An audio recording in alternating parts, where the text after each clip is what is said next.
Hi மக்களே, இப்போ நம்ம வித்தியாசமான ஒரு ஆம்லெட் பார்க்க போகிறோம். என்னென்னா வாங்க பார்க்கலாம். கேஸ் பற்ற வச்சாச்சு. எண்ணெய் ஊற்றிங்க, கடாயை காஞ்சோன்னு எண்ணெய் ஊற்றிங்க. இப்போது இந்த கோஸை எடுத்து போடுங்க. நம்ம பசங்களாம் கோஸு கொடுத்தா சாப்பிட மாட்டாங்க, ஒதுக்கி வைப்பாங்க. இந்த மாதிரி பண்ணி கொடுங்க, அவங்க சாப்பிடுவாங்க, டேஸ்ட்டாக இருக்கும். அதுக்கப்புறம் நல்லா திருப்பி போடுங்க. வேகத்துக்கு கொஞ்சம் திருப்பி போடுங்க. எண்ணெய் கொஞ்சம் தாராளமாக ஊற்றுங்க, அப்போ தான் வேகும். திருப்பி போட்டோன்னே நம்ம இப்போ கலக்கி வச்சது முட்டையை மேலே ஊற்றுவோம். பார்த்திங்களா எவ்வளோ சூப்பராக இருக்குது, பார்க்கும் போது நல்லா தான் இருக்குது. கொஞ்சம் எண்ணெய் தாராளமாக ஊற்றிங்க, சரிங்களா மக்களே? நான் வித்தியாசமாக செய்கிறேன்.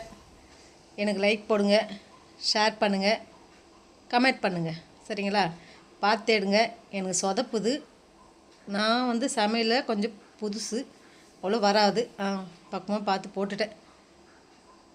இது வீட்டில் ட்ரை பண்ணி நல்லா இருந்ததுன்னா எனக்கு கமெண்ட் பண்ணுங்கள், ஓகேங்களா? நல்லா வேக வச்சுடுங்க. ஓகே, பாய் மக்களே. அடுத்த வீடியோ சந்திப்போம். பாய்.